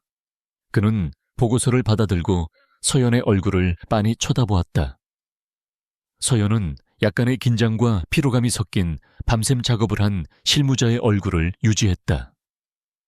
강민석은 보고서의 첫 번째 부분을 읽으며 만족스러운 듯 고개를 끄덕였다. 그녀의 분석은 날카로웠다. 그리고 그의 시선이 마지막 특이사항란에 머물렀다. 그의 표정은 순간 미묘하게 변했지만 이내 평소의 무표정으로 돌아왔다. 그는 자신의 개인 단말기를 슬쩍 확인했다. 당연하게도 아무런 알람도 울리지 않았다. 그는 서연이 정확히 자신이 설치한 덫 앞에서 멈춰 서서 그것을 자신에게 공손히 반납했음을 깨달았다. 수고했어. 강민석이 입을 열었다. 꼼꼼하군. 내 말이 맞아. 그건 내가 심어둔 일종의 보안 테스트 파일이었다. 혹시나 하는 마음에 둔 건데 네가 정확히 짚어냈어. 그는 거짓말을 진실처럼 포장하며 서연을 칭찬했다. 그의 의심이 완전히 사라진 것은 아니었지만 적어도 이서연은 통제 가능한 유능한 장기말이라는 확신을 갖게 되었다. 앞으로도 종종 자회사들 감사를 맡기도록 하지. 지역이 일은 박 비서에게 맡기고 넌 내 일에 집중해. 그는 지분 양도건을 사실상 보류했다. 서연을 이용해 지역을 압박하는 것보다 서연을 자신의 재무관리인으로 활용하는 것이 당장 더 이득이라고 판단한 것이다. 서연은 공손히 고개를 숙이고 서재를 나왔다. 복도를 걷는 그녀의 등은 식은땀으로 축축했다. 그녀는 방으로 돌아와 문을 잠갔다. 지옥 같은 테스트가 끝났다.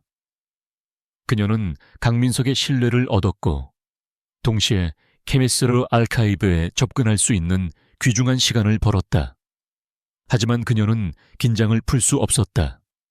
강민석은 한번 의심하기 시작하면 절대 놓지 않는 인간이었다. 이번 테스트는 시작에 불과했다. 그녀는 이제 강민석의 업무를 처리하는 척하며 그의 가장 깊은 비밀을 파헤쳐야 하는 이중의 압박감에 시달리게 되었다. 그녀는 숨겨둔 인터페이스를 통해 KMS 솔 아르카이브의 암호화 구조를 다시 바라보았다.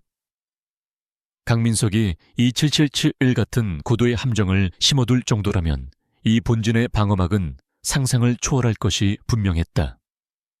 그녀는 강지혁과의 소통이 필요했다. 그날 저녁 그녀는 지역의 방을 찾았다. 박 비서의 감시에 그녀는 자신이 읽던 책이라며 몬테크리스토 백작을 침대 옆 탁자에 놓았다. 손자병법, 옆에 나란히 놓인 두 권의 책, 기나긴 복수의 서막이었다. 이서연이 몬테크리스토 백작을 강지혁의 침대 옆 탁자 위에 놓는 순간 그들의 보이지 않는 동맹은 새로운 단계로 접어들었다. 강지혁은 자신의 비밀 통제실에 설치된 수십 개의 모니터 중 강민석의 감시 시스템을 우회하는 자신만의 미세 카메라를 통해 그 장면을 지켜보고 있었다. 손자병법이라는 전쟁 전략서 옆에 놓인 몬테크리스토 백작이라는 처절한 복수극. 이것은 서연이 보낸 명확한 신호였다. 그녀는 강민석의 교활한 시험 22771 허니팟을 무사히 통과했으며 이제 적의 심장부인 KMS 아르카이브를 공격할 준비가 되었음을 알린 것이다. 그리고 동시에 그녀에게는 도움이 필요하다는 무언의 요청이기도 했다. 강지혁은 서연의 능력이 예상했던 것 이상임을 깨달았다. 그녀는 단순한 기술자가 아니라 강민석의 심리를 꿰뚫어보고 그의 함정을 역이용할 줄 아는 전략가였다. 그는 서연이 쓸모있는 장기말이 아니라 이 복수극의 파트너가 될 수 있음을 직감했다. 이제 그가 그녀의 방패가 되어줄 차례였다. 서연이 강민석의 가장 깊은 곳에 비수를 꽂을 수 있도록 그가 거대한 교란 작전을 펼쳐야 했다. 그는 즉시 자신의 비밀 네트워크를 통해 외부의 충성 세력에게 명령을 하달했다. 때가 왔음을 알리는 신호였다. 그날 밤 저택이 깊은 잠에 빠진 시간, 서연은 다시 자신의 방에서 컴퓨터 앞에 앉았다. 강민석의 신뢰를 얻어낸 대가로 그녀는 이제 업무라는 명목에 밤늦도록 자유롭게 네트워크에 접속할 수 있었다. 그녀는 지난번 설치에 성공한 백도어 프로그램을 가동했다. 드디어 케미스 아르카이브의 육중한 철문 앞에 선 것이다. 하지만 문은 그녀가 상상했던 것보다 훨씬 더 견고했다. 그것은 단순한 다중 방화벽이 아니었다.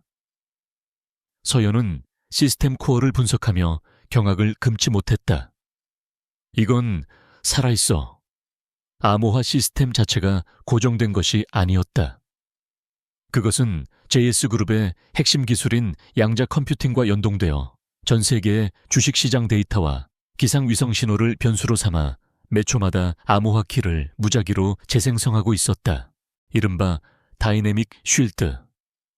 그녀가 키 하나를 해독하는 순간 다음 키가 이미 생성되어 앞의 문을 닫아버리는 구조였다. 이것은 외부에서의 해킹은 물론 내부에서의 접근조차 원천적으로 차단하는 완벽한 감옥이었다. 강민석은 자신의 범죄 기록을 지키기 위해 그룹의 최고 기술을 사적으로 유용하고 있었던 것이다. 정면 돌파는 불가능했다. 이 방어막을 뚫기 위해서는 시스템의 과부하가 걸리는 순간 아주 짧은 틈이 필요했다. 서연은 이 사실을 어떻게 강지혁에게 알려야 할지 고민했다. 하지만 그녀가 고민을 끝내기도 전에 기회는 예기치 않은 방식으로 찾아왔다. 새벽 2시경 저택 전체가 흔들릴 듯한 요란한 경보음이 울리기 시작했다. 강민석의 서재와 보안팀 사무실에서 동시에 터져나온 비상벨이었다. 서연은 깜짝 놀라 모니터에서 눈을 뗐다. 무슨 일이지? 그 순간 복도 밖에서 강민석의 고함 소리와 함께 여러 사람의 다급한 발소리가 들려왔다. 뭐라고 홍콩 지사 서버가 공격받고 있다고. 그게 무슨 소리야? 강민석의 목소리는 분노와 당황으로 떨리고 있었다. 서연은 즉시 상황을 파악했다. 이것은 우연이 아니었다. 강지혁이 움직이기 시작한 것이다. 그는 서연에게 필요한 틈을 만들기 위해 외부에서 교란 작전을 개시했다. 강지혁은 자신의 비밀 통제실에서 차갑게 모니터를 응시하고 있었다. 그의 지시에 따라 해외에 잠복해 있던 그의 충성 세력이 JS그룹 홍콩 지사의 금융 서버를 향해 정교한 사이버 공격을 감행했다. 그것은 시스템을 마비시키는 단순한 디도스 공격이 아니었다. 강민석이 불법 자금 세탁의 통로로 이용하는 바로 그 계좌들의 거래 내역을 노린 외과 수술처럼 정밀한 공격이었다. 강민석에게 홍콩 지사는 그의 아킬레스건이었다. 그룹의 공식적인 자금이 아닌 그가 수년간 축적한 검은 돈의 저수지였기 때문이다. 그곳이 뚫린다는 것은 그의 모든 것이 무너진다는 의미였다. 그는 이성을 잃었다. 저택 내부 보안팀 전원 홍콩 지사 방어에 투입해 당장 모든 가용 자원을 그쪽으로 돌려 저택 내부는 최소한의 감시만 남기고 전부. 강민석의 명령은 서연에게 천금 같은 기회를 제공했다.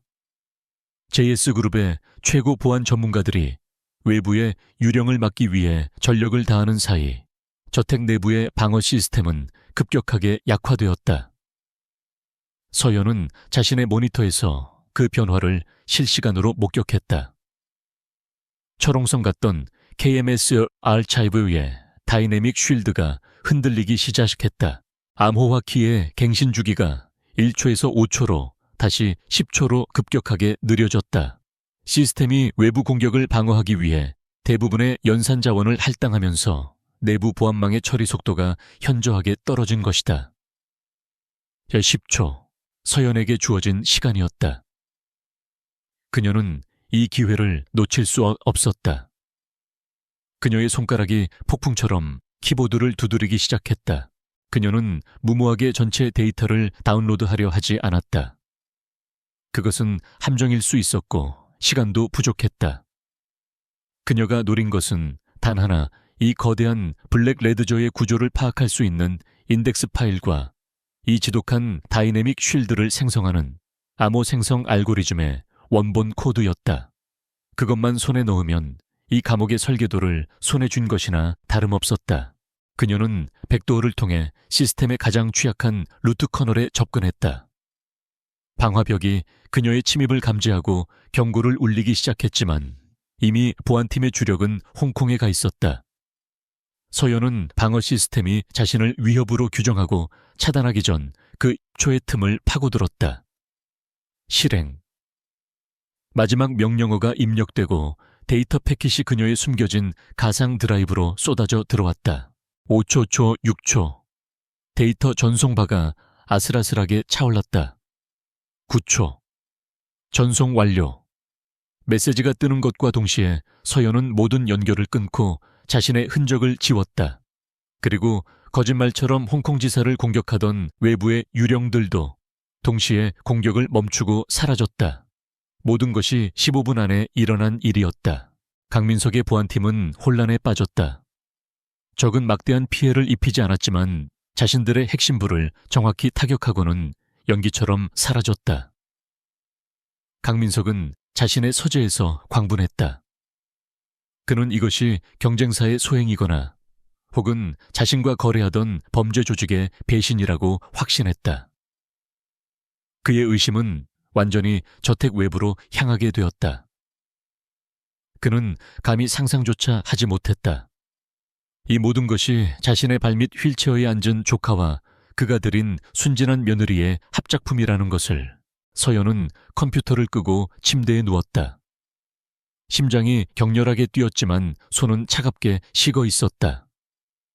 그녀는 블랙 레드저의 지도와 열쇠를 동시에 손에 넣었다. 그녀와 강지혁의 첫 번째 공동작전은 완벽한 성공이었다. 이제 남은 것은 그 지도에 표시된 강민석의 범죄 목록을 하나씩 해독하는 일뿐이었다. 이 기나긴 전쟁은 이제 막 가장 치열한 국면으로 접어들고 있었다.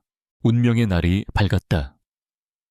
그룹의 연례 주주총회가 열리는 날, 그룹 본사 1층의 대연 회장은 수백 명의 주주들과 이사진 그리고 날카로운 질문을 준비하는 기자들로 가득 찼다.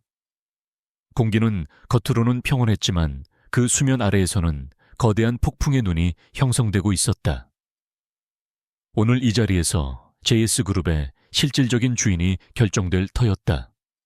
강민석은 최고급 맞춤 정장을 입고 단상 중앙에 앉아 있었다. 그의 얼굴에는 승리를 확신하는 자의 여유로운 미소가 감돌았다. 그의 계획은 완벽했다. 그는 지난 며칠간 이사진과 주요 주주들을 구슬려 식물인간 회장을 대신하여 자신이 공식적으로 회장직에 올라야 한다는 여론을 형성해 두었다. 그의 시선이 잠시 연 회장 구성무대 아래쪽에 초라하게 자리한 휠체어에 머물렀다. 강지혁은 박 비서의 부축을 받으며 여전히 멍한 눈으로 허공을 응시하고 있었다.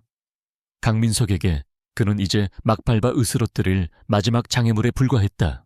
하지만 그 시각 이서연은 그 자리에 없었다.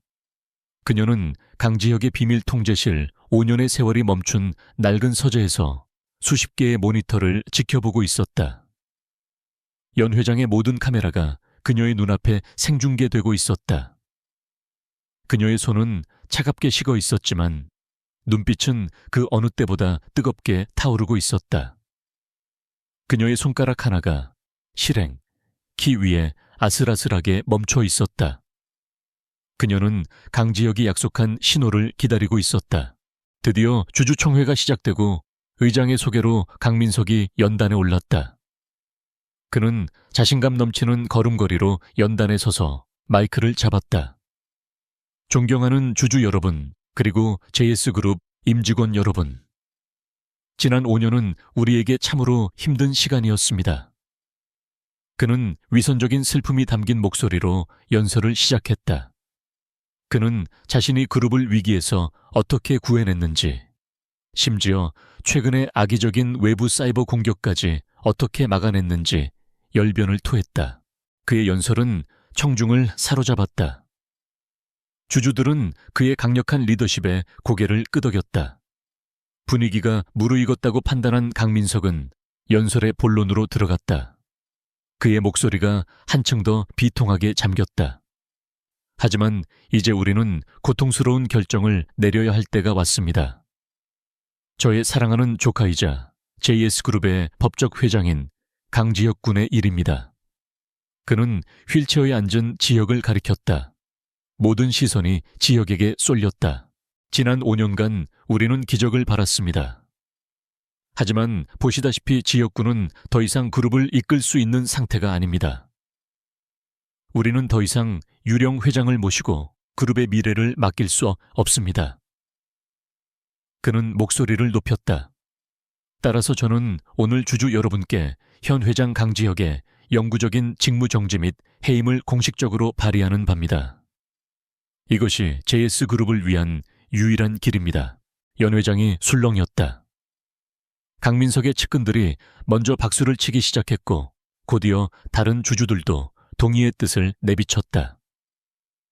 강민석은 만족스러운 미소를 지으며 의장에게 투표 진행을 요청했다. 바로 그 순간이었다. 서연의 귀에 꽂힌 인이어에서 차가운 목소리가 울렸다. 지금. 강지혁의 신호였다. 서연은 숨을 멈추고 망설임 없이 실행 키를 눌렀다. 강민석이 투표를 위해 손을 들어 올리려는 찰나 퍽 하는 둔탁한 소리와 함께 연 회장의 모든 것이 암전되었다. 강민석의 연설을 비추던 거대한 중앙 스크린 연 회장의 모든 조명, 심지어 그의 마이크까지 일순간에 꺼졌다. 연 회장은 수백 명의 사람들이 내지르는 당황스러운 비명과 웅성거림으로 아수라장이 되었다. 뭐야, 정전인가? 무슨 일이야? 강민석이 당황하여 소리쳤다. 경비팀 당장 상황 파악해 비상전력 가동해. 하지만 그의 목소리는 어둠 속에 묻혔다. 그리고 잠시 후 꺼졌던 중앙 스크린이 다시 켜졌다. 하지만 화면에 나타난 것은 JS그룹의 로고가 아니었다. 그것은 이서연이 강지혁의 비밀 통제실에서 송출하는 화면이었다.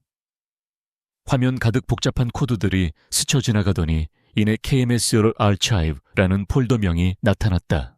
강민석의 얼굴이 하얗게 질렸다. 그는 저것이 무엇인지 본능적으로 알았다. 저걸 당장 저건 악성 코드야. 외부의 공격이다. 그가 미친 듯이 소리쳤지만 이미 늦었다. 첫 번째 파일이 열렸다. 그것은 음성 파일이었다. 5년 전 그놈의 차, 브레이크와 조향장치, 빗길에 미끄러지면 완벽한 사고사가 될 거다. 흔적 남기지 마. 강민석 자신의 목소리였다. 그가 강지혁의 살해를 지시하는 내용이었다. 연 회장은 얼어붙었다. 방금 전까지 그를 지지하던 주주들의 얼굴이 공포와 경악으로 물들었다. 기자들은 미친 듯이 카메라 플래시를 터뜨렸다. 살인교사라니. 강민석이 조카를 죽이려 했다고. 강민석은 다리가 풀려 연단에 주저앉을 뻔했다. 아니야, 조작이다. 이건 조작된 음성이라고. 하지만 서연의 공격은 멈추지 않았다. 다음 화면이 열렸다. 스위스 은행 케이맨 제도의 페이퍼 컴퍼니로 흘러들어간 수천억 원대의 자금 흐름도.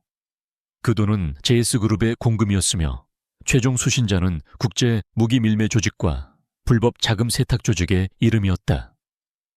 강민석이 그룹을 이용해 저지른 대규모 횡령과 국제 범죄의 증거가 만천에 드러났다. 저건 강민석의 측근이었던 임원들조차 자신들의 이름이 연루된 것을 보고 경악을 금치 못했다. 서연은 멈추지 않았다. 그녀는 JS 프레시전 테크의 기밀 자료를 열었다.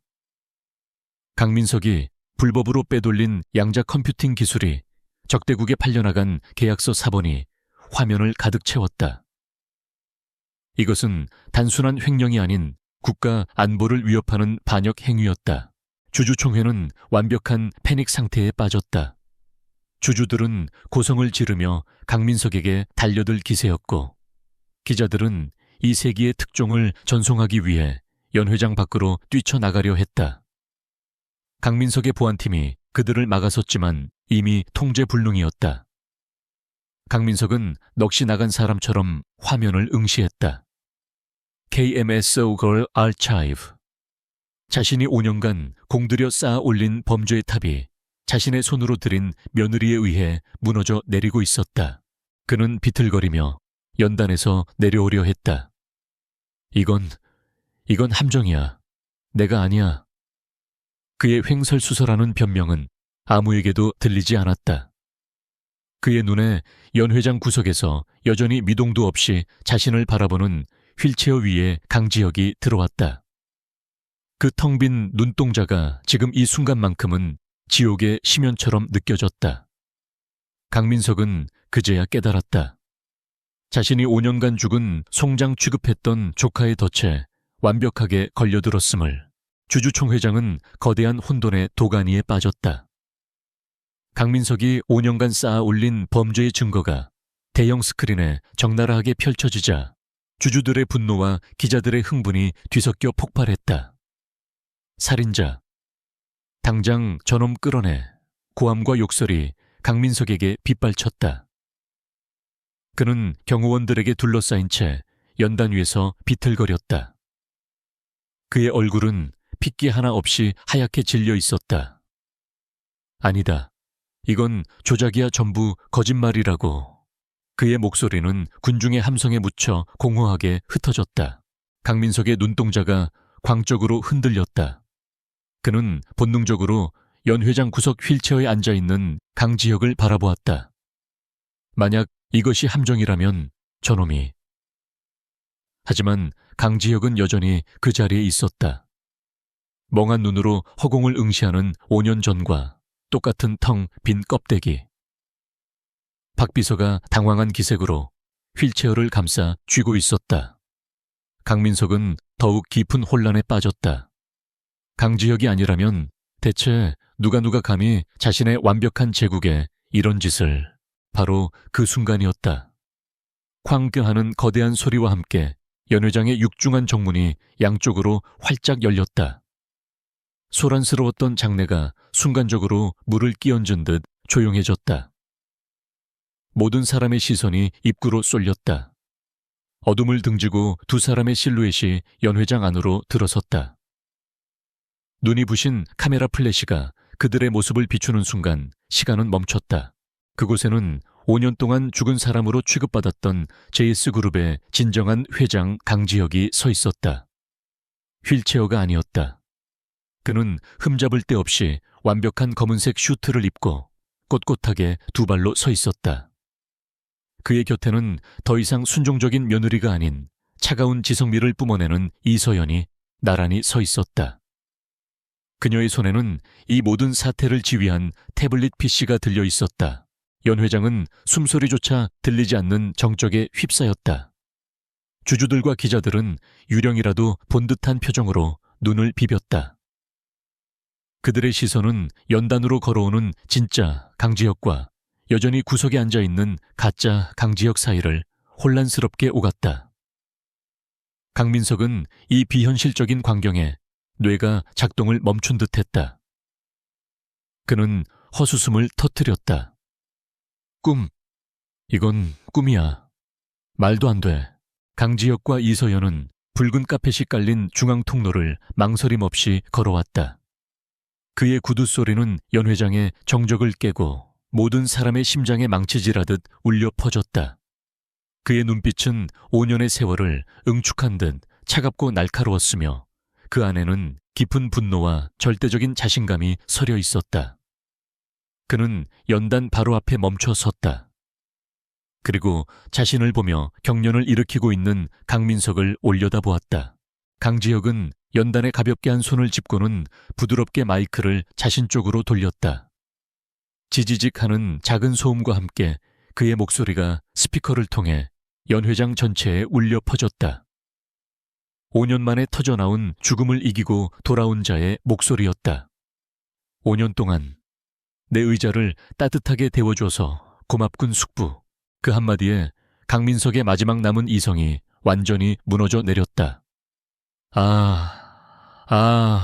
그는 무의미한 신음을 내뱉으며 연단 위에 그대로 주저앉았다. 모든 것이 끝났음을, 자신이 살아있는 유령에게 완벽하게 패배했음을 깨달았다. 그때 강지혁이 손가락을 가볍게 튕겼다. 신호였다. 연 회장 구석 휠체어에 앉아있던 가짜 강지혁이 천천히 일어섰다. 그 역시 말끔한 정장을 입고 있었다.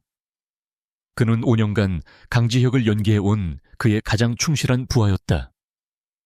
그가 일어서는 것을 본 박 비서의 얼굴이 공포로 일그러졌다. 당신은... 부하는 아무 말 없이 박 비서의 팔을 거칠게 꺾어 제압했다.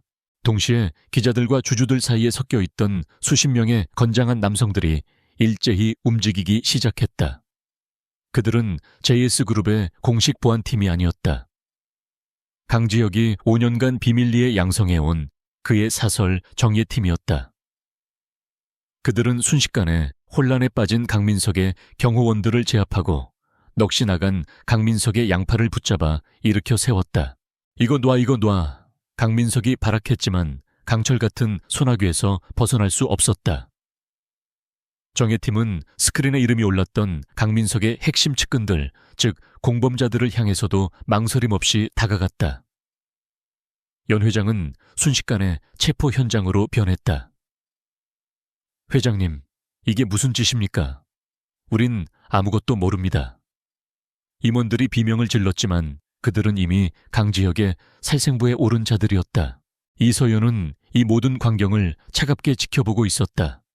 그녀는 강지혁의 곁으로 한 걸음 다가가 자신이 확보한 모든 원본 데이터가 담긴 USB를 높이 들어 보였다.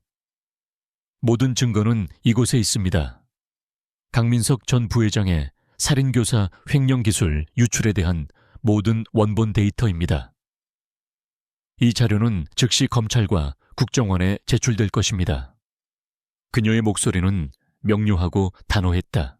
강지혁은 다시 마이크를 잡았다. 그의 시선이 경악과 혼란에 빠진 주주들을 향했다. 존경하는 주주 여러분, 저는 오늘 JS그룹의 회장 강지혁으로 이 자리에 다시 섰습니다. 그의 목소리에는 흔들림이 없었다. 그룹을 병들게 했던 암세포는 모두 제거되었습니다. 5년간의 어둠은 끝났습니다. 이제 JS그룹은 저와 이서연 부회장이 함께 처음부터 다시 쓸 것입니다. 이서연 부회장. 그 선언에 기자들의 카메라 플래시가 다시 한번 미친 듯이 터졌다. 강제로 결혼했던 장애인 회장의 아내에서 하루아침에 그룹의 2인자 부회장이 된 것이다. 강민석은 그 말을 들으며 끌려나가다 말고 이서연을 향해 피눈물이 섞인 고함을 질렀다. 네, 내년이 감히 나를. 하지만 그의 저주는 이서연에게 닿지 못했다. 단 몇 분 만에 JS그룹의 심장부에서 벌어진 피비린내 나는 쿠데타는 완벽하게 끝이 났다. 강민석과 그의 세력은 무너졌고 죽은 줄 알았던 진정한 주인이 화려하게 귀환했다. 강지혁은 자신을 향해 터지는 수백 개의 플래시 세례를 당당하게 맞으며 곁에 선 이서연의 손을 굳게 잡았다. 그것은 새로운 제국의 시작을 알리는 신호탄이었다. 그로부터 6개월이라는 시간이 흘렀다. JS그룹은 강지혁과 이서연이라는 두 명의 강력한 지도자 아래 격동의 시기를 보내고 있었다. 강민석의 쿠데타가 만천에 드러난 그날 JS그룹의 주가는 폭락했지만 그것은 오히려 썩은 부위를 도려내기 위한 필요악이었다. 강지혁은 5년간 준비해온 데이터를 바탕으로 그룹의 구조조정을 단행했다. 강민석의 그늘 아래 기생하던 임원들은 모두 축출되었고 그 빈자리는 능력 있는 인재들로 채워졌다. 이서연은 부회장이라는 직함에 걸맞게 자신의 능력을 유감없이 발휘했다. 그녀는 강민석이 남긴 암호화된 비자금 루트를 역으로 추적하여 그룹의 손실을 상당 부분 회수했다. 또한 그녀의 날카로운 재무 분석 능력은 비효율적인 자회사들을 정리하고 핵심 기술 사업에 자원을 집중시키는데 결정적인 역할을 했다. 그녀는 더 이상 강민석의 인형도 강지혁의 비밀 병기도 아닌 JS그룹의 명실상부한 2인자였다. 강민석과 그의 일당에 대한 재판은 세기의 관심사였다. 살인교사, 수천억 원대의 횡령국가 핵심 기술 유출. 모든 혐의가 이서연이 제출한 KMS All Archive의 원본 데이터 앞에 명백히 입증되었다. 법정은 그에게 무기징역을 선고했고 JS그룹을 좀먹던 거대한 암세포는 그렇게 법의 심판을 받았다. 박 비서를 포함한 하수인들 역시 그들의 죄에 상응하는 징역형을 선고받았다. 차가운 겨울바람이 물러가고 따뜻한 봄 햇살이 내리쬐는 어느 날 오후, 이서연은 부회장실에서 구조조정 마지막 단계의 서류를 검토하고 있었다. 그때 회장실에서 직통전화가 울렸다. 강지혁이었다.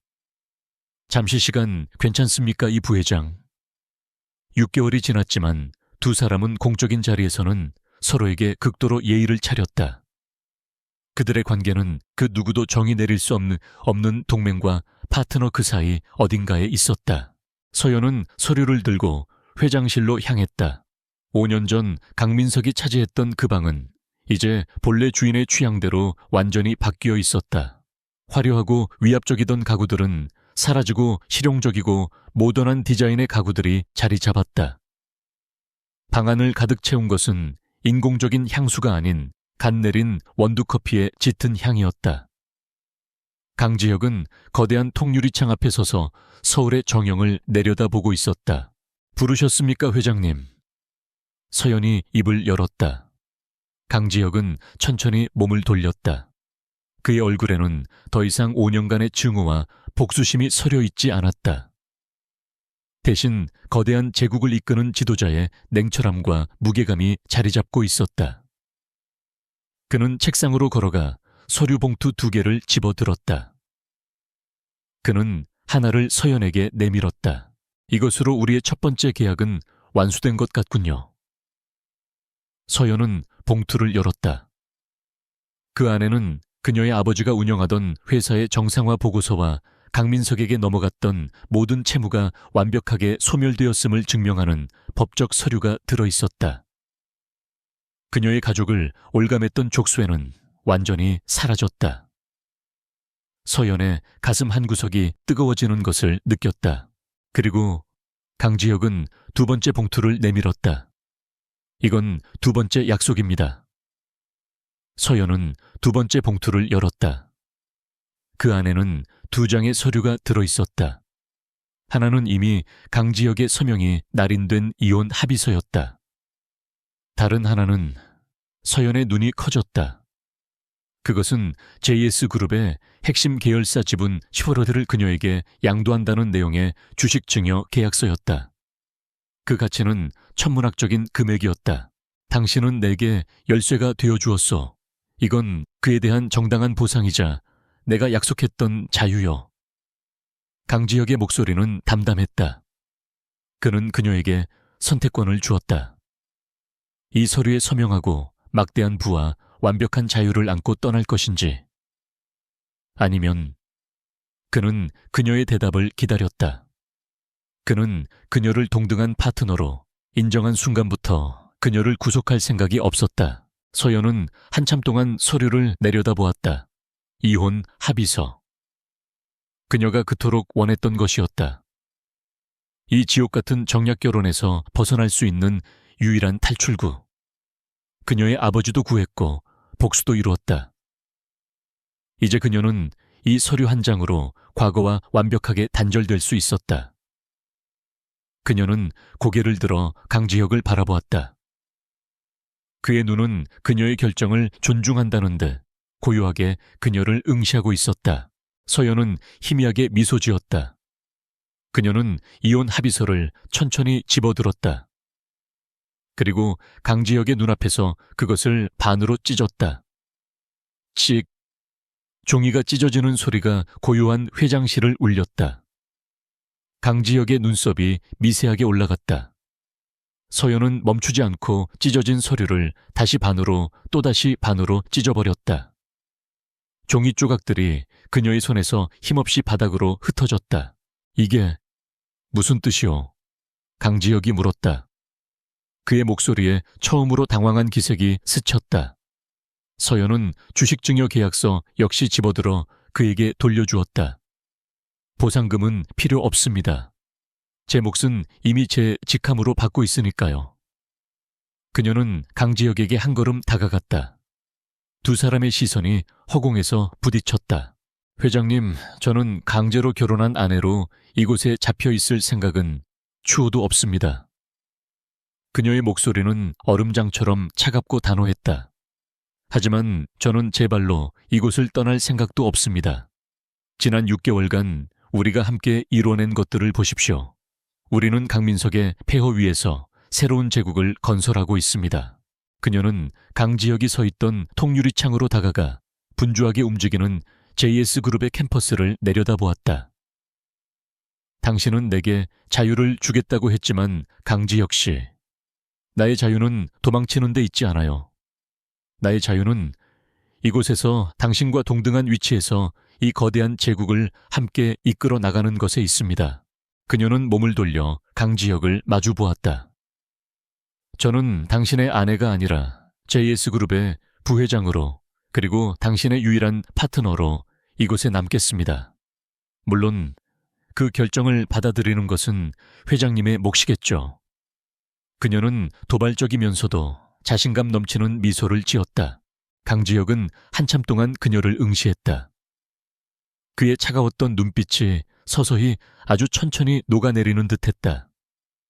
그는 5년의 복수 계획 속에서 단 한 번도 예상하지 못했던 변수 이서연이라는 존재를 받아들였다. 그녀는 그의 계획을 완성시켰고 이제는 그의 미래가 되려 하고 있었다.